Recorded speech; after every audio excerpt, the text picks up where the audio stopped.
네, 고시원킹입니다. 오늘의 주제, 고시원 창업 관심을 갖는 세 가지 유형. 반드시 이걸 알아야 한다입니다.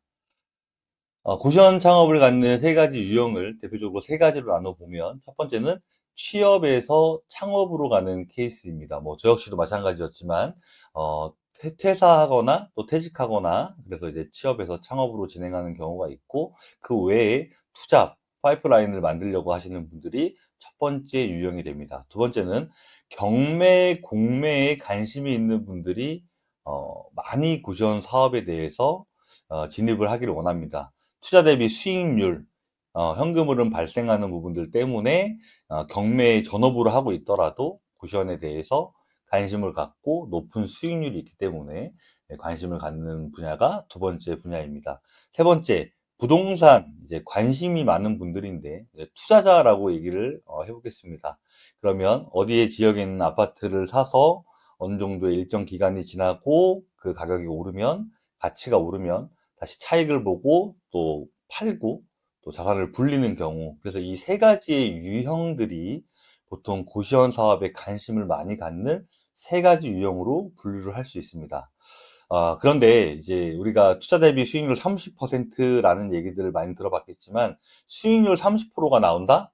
연수익이 고정 유지되는 것이 아니라는 걸 반드시 알아야 될 것 같습니다. 매달 500만 원이 나온다. 그러면 매달 꾸준히 500만 원이 나오는 것이 아니라, 좌측에 보시는 이제 건물을 가지고 있는 만약에 건물주 입장이라면, 연수익이 고정으로 되어 있겠죠. 받는 이제 임대료가 있기 때문에.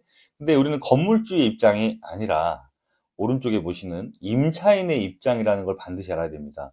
예를 들어서 건물 가격이 50억이다라고 한다면 우리는 보증금 5천만 원을 건물주에게 지불하고 그 외적으로 권리에 대한 부분을 계약을 해서 권리금을 운영하고 있는 원장님에게 권리금에 대한 부분을 지불한 다음에 들어오는 겁니다. 그러면 건물을 50억을 가지고 있더라도 수익률은 4%, 5%까지 나오기도 쉽지 않겠지만 4, 5%에 그치는데, 이 건물을 가지고 있는 사람은 어떤 재산세도 내야 되고 추가적으로 또 시설 관리에 대한 부분도 건물 관리도 해야 되는 입장이지만, 우리는 5천만 원 플러스 권리금, 시설 권리금과 영업 권리금을 지불하고 들어옵니다만은, 그래도 2억이다, 3억이다 한다고 해도 건물주하고는 전혀 다른 입장이고 마인드도 다릅니다.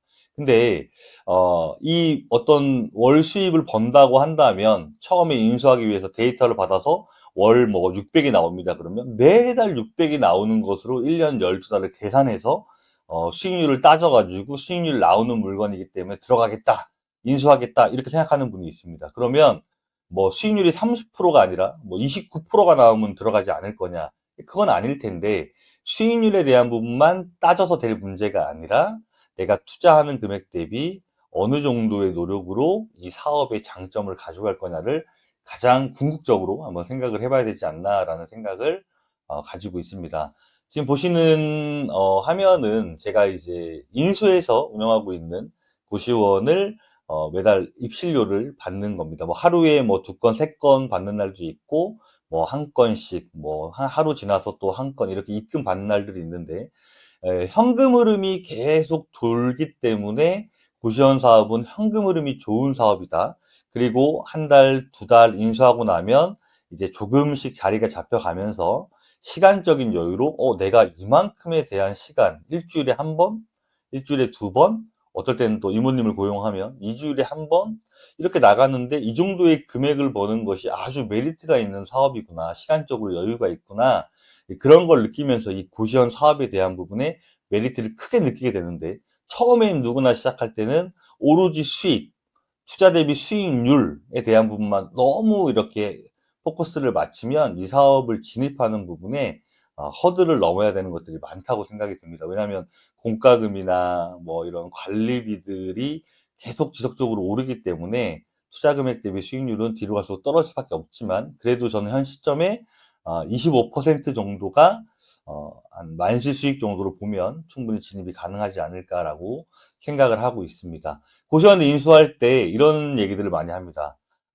살 땐 싸게 사고 팔 땐 높게 팔면 된다고. 그럼 부동산에서는 이 살 사람 한 명만 구하면 된다라고 얘기를 하는데, 저하고 오프라인 4주 실전 창업반을 지금 진행하려고 예정인 분들도 그렇고, 뭐 유튜브를 많이 보시는 분들, 책을 보시는 분들, 뭐 다른 수업을 들으시는 분들도 그렇게 열심히 공부해서 내가 원하는 물건을 딱 인수를 합니다. 근데 나는 샀을 때 2억에 사고 싶고, 팔 때는 2억 5천, 3억에 팔고 싶다? 그럼 쉽게 얘기하면 호구를 잡아서 돌려야 된다고 얘기합니다.